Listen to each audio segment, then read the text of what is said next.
Lowriding, it's not a fad. It's not a phase. It's not going anywhere. It's a lifestyle, and it's going to continue on.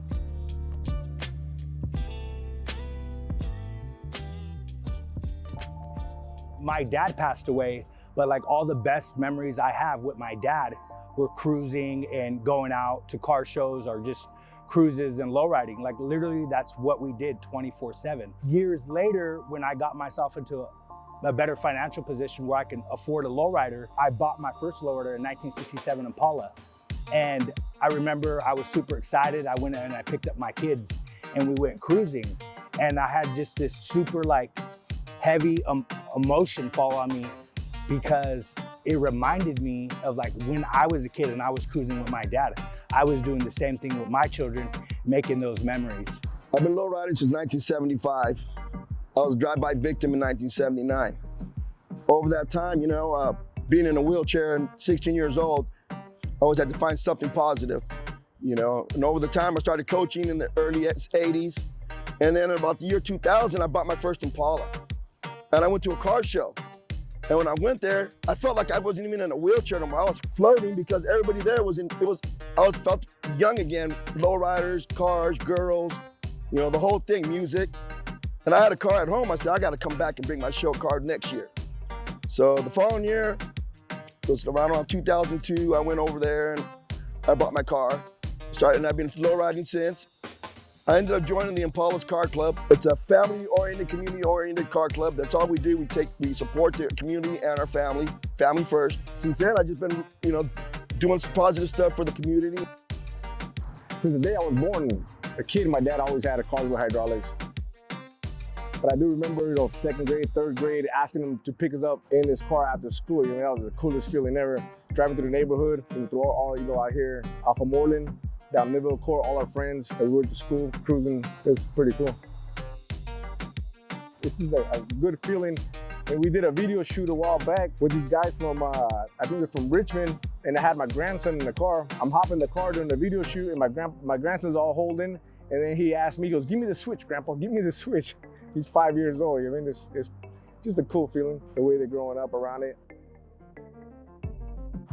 It honestly has changed my life. I started, I think, in my late 20s.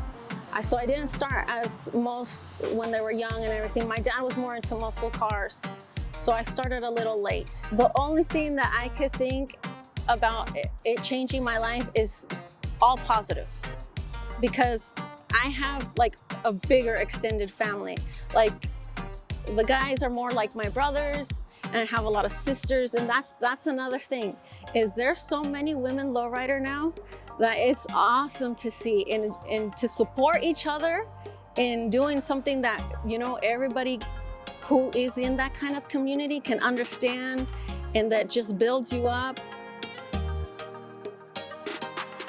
MTV started introducing music videos, and we had NWA and all the other rap artists putting lowriders in their music videos. All of a sudden, lowriding was not only in the audio, but it was everywhere. It was exposed worldwide. For many of those that are in disenfranchised communities, lowriding has been a way to actually heal our own trauma. From 500 years of colonialization to the present moment, the use of color, for example, the actual building of the actual car has been a type of healing, very therapeutic, you know, from picking out the colors to the murals that are painted on the cars.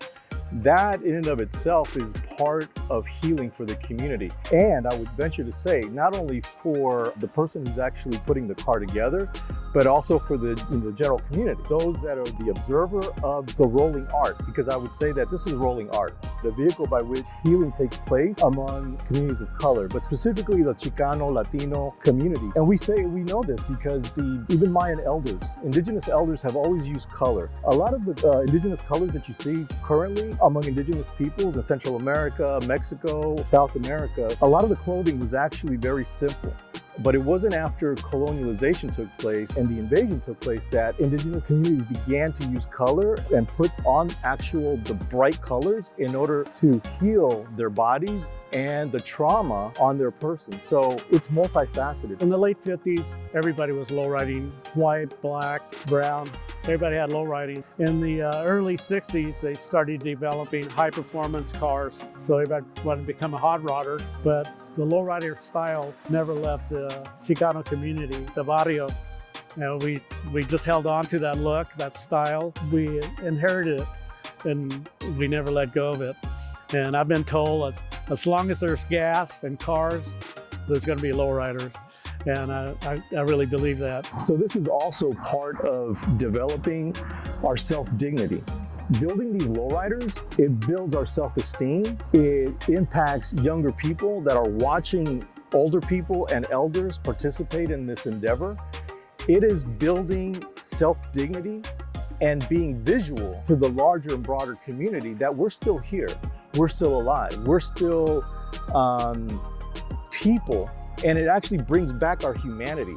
It says to the rest of the world and the broader community, we are not going anywhere. The Chicano Latino community, we're here, we're permanent, and we're part of this culture. Anytime you get one culture and you put it juxtaposed to another culture, there's always going to be a cultural exchange. So that's a real big important part of this piece.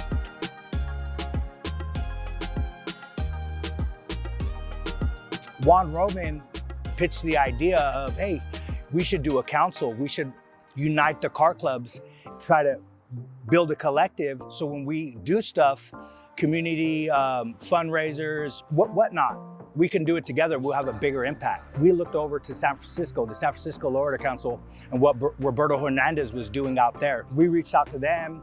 They invited us over. They embraced us and they blessed us.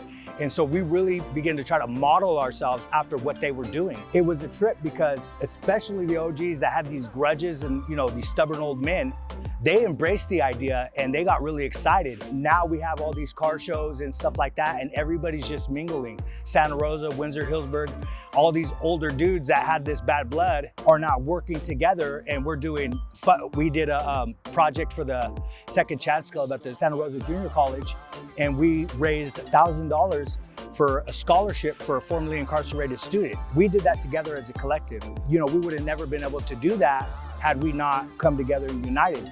And that's just one of many situations where we made an impact in the community to reach out, you know, a helping hand to lift someone up.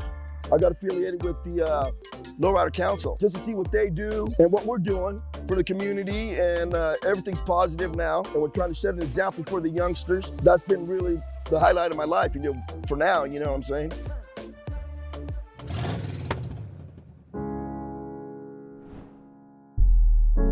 So low riding, when we first started, wasn't an easy sell. Everybody would always stereotype us, and the word itself had a negative connotation to a lot of law enforcement, the media. Oh, it's a gang magazine. It's gang affiliated. And it never really was. We never had that attitude. Our perception of low riding was an art form that was developed in the Mexican-American community throughout the Southwest. Probably the center point being Los Angeles, where it really started. And like I said, carried a real negative, especially, you know, with the police. They're always after us or giving us tickets. But I think over maybe the last 20 years, that's changed a lot. It's more accepted now, but there's still work that needs to be done. I see in other counties, they have they'll have a highway patrol, they'll have a city cop car with rims on it. They got the kids in their front and back seats, looking at it, admiring it, you know what I mean? I've always been a strong guy, like thinking we need to somehow bond them here, especially what happened with Andy Lopez. That split our community big time. We have the officers that don't know us, they just see these little Latin kids. The Latin kids see these officers, they just know these officers killed somebody. They don't know us, so I feel like if these officers start getting involved with the lowrider community, coming to our shows, putting a face like there's little Jose right there, and as he grows up, they know him. They know he's not a hoodlum, he's a good kid, and you never know. Maybe these little kids sitting in the car, they're in the front seat, are gonna like sitting in the front seat and not ever want to be in that back seat. That's all I gotta say. We kind of feel like we have to start somewhere to try to do something to bridge the gap. One of the biggest complaints you're gonna hear from my community is that we're not policed by people that look like us or that come from our community. That was another big motivating factor in the lowrider cop car build. We felt like if the police department used the lowrider car as a community engagement tool for when they did recruiting, like at the fairgrounds, that they would get a bigger response from the Latino and Chicano community. I was watching lowrider role models, and the city of Stockton did a lowrider cop car build, and the episode was on that. I was thinking, you know, we should do that here in Santa Rosa. I brought it up at the next council meeting we had to the members, and you know, everybody was on board and thought it'd be a great idea. So then later on, David Escobar mentioned that the city was having these engagement talks with the community to like fill each other out, see what's going on, that we should go. So we all went over there, sat down with the chief of police, the mayor, the Violence Prevention Partnership, and we brought it up and we said, hey, we want to do this lowrider cop car build. Let's make it happen. The Lowrider project really was born here at Santa Rosa City Hall. We were part of a community listening session that came out of the protests and the unrest from last year. We were really asking just a couple of basic questions, right? What do people need to make them feel safe? What do they need from the police department? And where can we improve? During those conversations, a member of the community that was here, they brought up the idea of a lowrider police car. We all thought it was a really great idea. We were trying to figure out how to do it, but you know, working through the specifics, it's now a reality and we're really excited about it. When we met with them, they voiced their frustrations on how they felt that they have been engaged with by the local police department here. After voicing their frustration, though, they also voiced a willingness to come together and a willingness to work. What came of it was their idea to create this Lowrider Patrol Car. I hope that it sparks an interest to really know the lowrider subculture that exists here locally within Sonoma County and the positive contributions that they want to be making here in Sonoma County.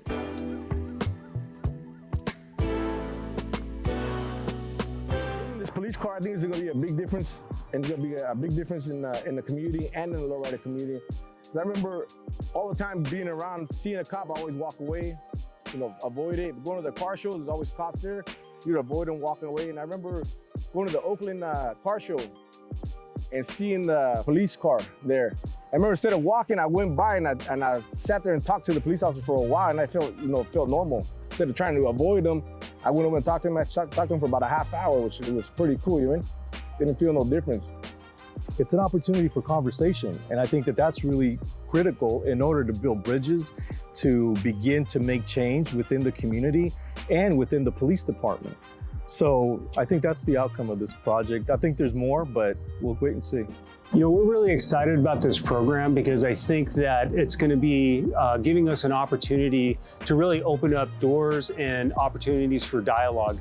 I think that, you know, having such a unique, vehicle out there is going to be helpful for any part of the community, but really when you're talking about, you know, some of our specific areas in our city, you know, where there's a large Latinx community, or anybody that are really car enthusiasts, it's going to be an opportunity for them to come up, look at it, and then open that dialogue, and just it's really kind of an icebreaker, which is going to be really exciting for us. I have a lot of hopes, dreams, and aspirations from this project.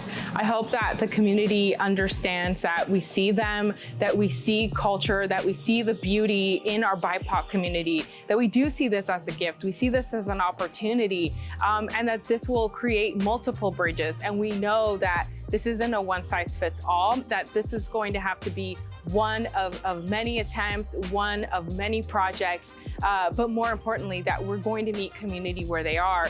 And I think this is a great middle ground. I'm really hoping this is a community outreach opportunity so that members of our community realize that our police department need representatives from the community. And this lowrider car, I think, is an opportunity to engage our community with members of our police department that otherwise they may not have had the opportunity to communicate with. I think it's a positive move because it shows the city is willing to step out of its boundaries and compliment the Chicano community of Barrios here. Make a statement that they're willing to communicate with them, and everybody loves the lowrider. For the city of Santa Rosa to build one, I embrace it. I think it's a great move.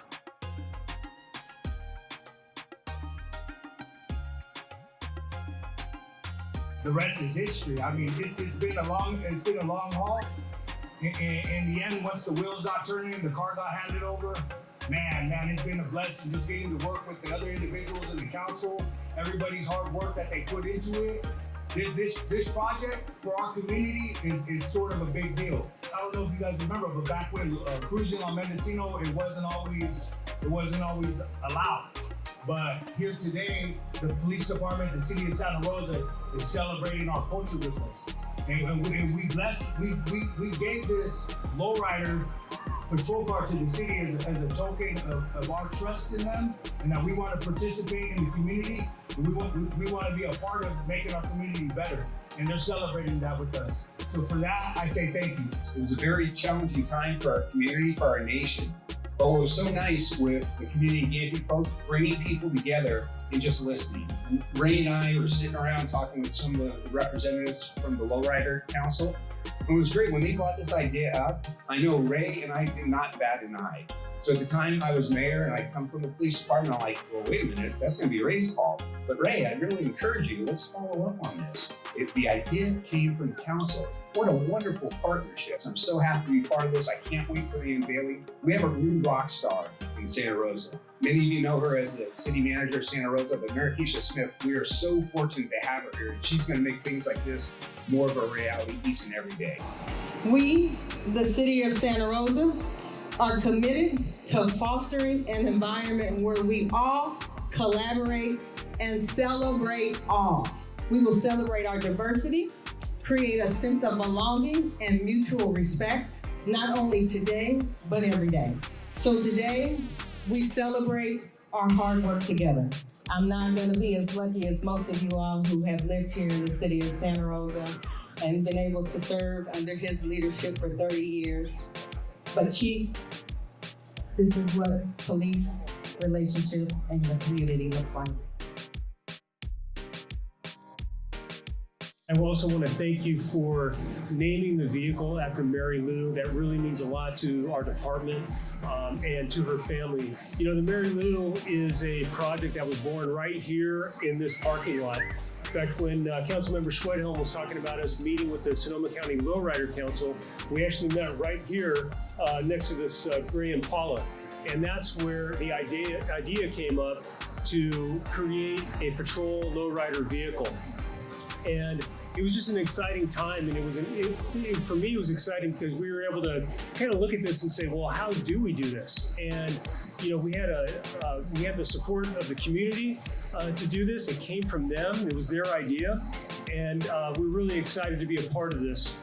For me, you know, I see this as just an ongoing opportunity to collaborate with the community and building those relationships. This project is just a great example of how we can forge ahead and build those partnerships with the community. I'm here on behalf of Congressman Mike Thompson, and Sierra is here on behalf of Congressman Jared Huffman to posthumously honor Detective Armer and her service to this city with a congressional record statement. Ms. Armer dedicated her career to protecting her community and served with the Santa Rosa Police Department for over 20 years. On March 31st, 2020, our community and our nation lost an outstanding citizen. She was the first peace officer in the state of California taken by the COVID-19 pandemic. She leaves behind her husband and their daughter, and our community and state continue to mourn her loss. Madam Speaker, it is evident that Ms. Armer dedicated her life to the people of Sonoma County through her service to Santa Rosa Police Department and the victims of domestic and sexual violence. Therefore, it is fitting and proper that we honor her here today. Marylou Armer was a dedicated, empathetic, and authentic public servant. She was the first active police officer who passed away from COVID-19 here in California. She was compassionate, she was committed to helping those who needed it the most, and she was dedicated to our community. This vehicle serves as a reminder of the hard work, dedication, and the commitment of the Santa Rosa Police Department, and a celebration of our culture and belonging in our community.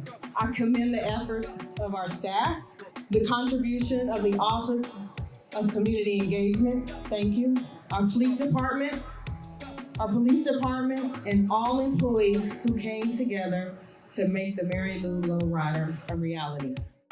It's programs like this that allow us to build bridges in our community. We all want the same thing, and that's a thriving Santa Rosa, one where our kids have a future and can grow up here safe and with friends and have a future that we all can be proud of. I want to thank all of you for being a part of it, because when we look at the cars, we know it is blood, sweat, tears, and a lot of heart that people put into them. We know that the car is more than just a way to get from place to place, but a personification of our personalities. And I think you're going to agree when you see the Marylou that there are so many people who put their heart, that have put their time, that have put their money into this car. And it's not just a car, it's a representation of what we can do when we work together in our community. I'm so excited just for some of the relationships that are going to be built between the lowrider community and the Santa Rosa Police Department. And it's just so exciting to think about the many conversations for the years to come, whether it be at the Cinco de Mayo festivals, the Rose Parade, the Peggy Sue, others weekend lowrider car shows. It's going to be a moment that we can come together, and I can't wait to be able to start building some of those bridges between our officers and the community we serve. I was talking to Juan from the Lowrider Council, and we were just talking about this is one big step for us, and we've had a lot of areas that we can grow over the last couple of years as the Santa Rosa Police Department, but we're so excited for the leap of faith that the lowrider community took in the Santa Rosa Police Department and with our community engagement team to allow us to partner with you, to be able to get to know you better and be able to, for our officers, to be able to get there and get to know everyone in our community. We're all from Santa Rosa, we're all together, and it's an opportunity that brings us to show how many similarities that we have in our cultures, in our city, and our love for this great city. So thanks so much for honoring Marylou and for being willing to partner with the police department. And I think it's one huge step forward for us as a community, and I'm excited to see what the next couple of years are going to bring. Thank you so much for everyone for your participation this great day. We knocked on the door and they said yes.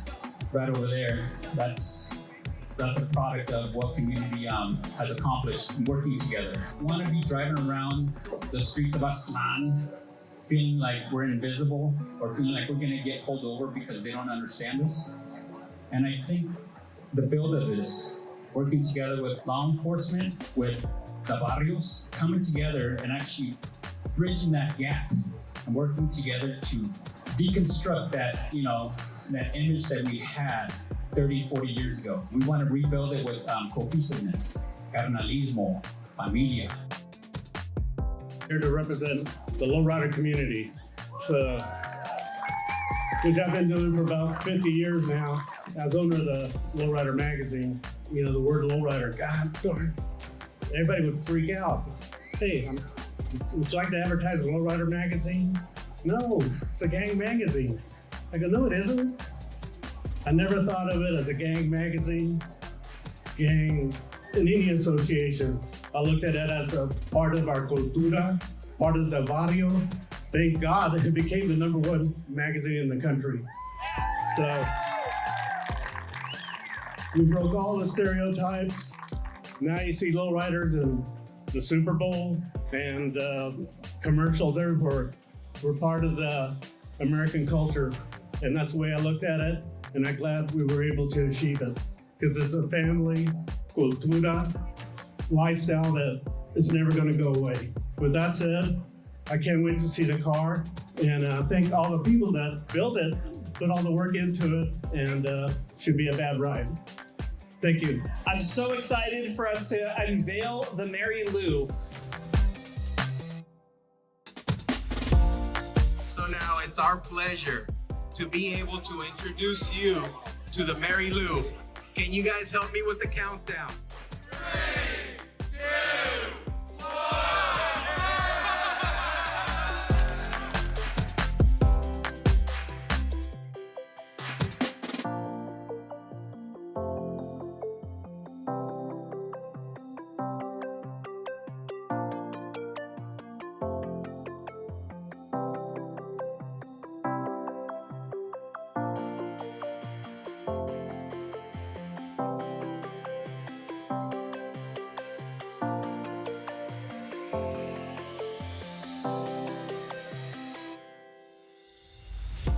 The Community Empowerment Plan is an acknowledgement that every single person's voice matters in Santa Rosa, particularly for our marginalized communities and our communities of color. It lifts up their voices and makes sure that they have a stake in the future of this city. The Community Empowerment Plan was really an effort born from the city and the community wanting to come together in a way that builds a bridge to the community that we're serving, specifically to our BIPOC community. There are essentially three goals in the plan. The first goal is to increase consistent dialogue between leaders of our BIPOC communities and the City of Santa Rosa. The second goal being that the community be provided with opportunities to review and provide input on Santa Rosa Police Department, the use of force, and community policing policies. And the third one being establish a feedback loop to gauge effectiveness of our efforts with community and staff.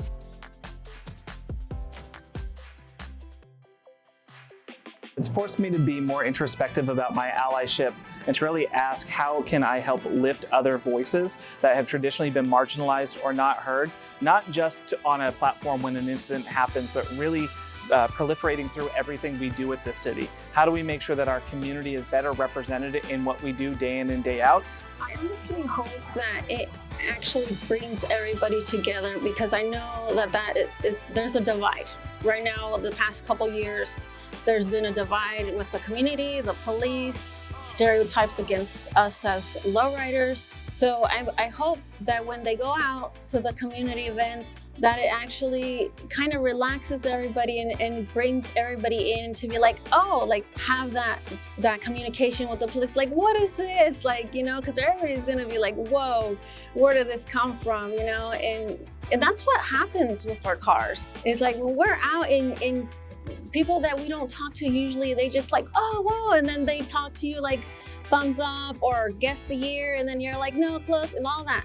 When the community comes together, especially at the events that I believe that the car is gonna be at, I would like it to be something that brings us together.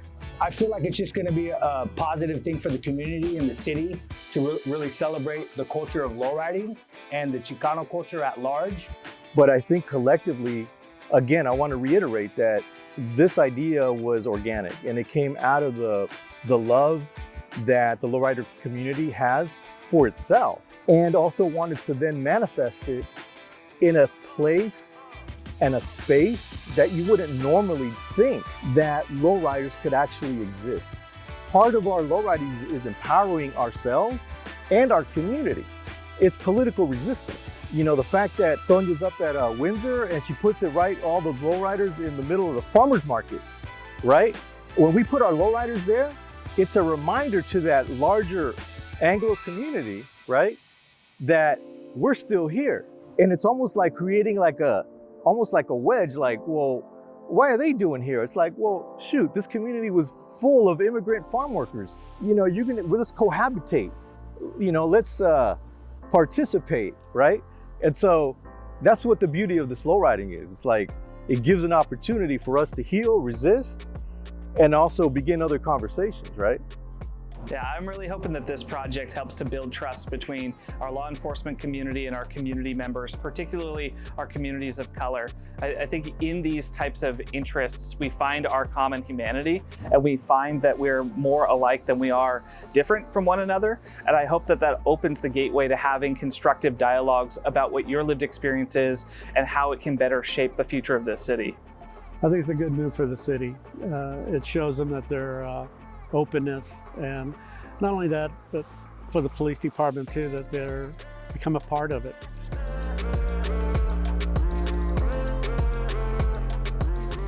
In a way, we are sharing, just like our ancestors did, our culture with the broader community, which also includes police and fire and many other institutions that we're always going to have a symbiotic relationship with all these institutions.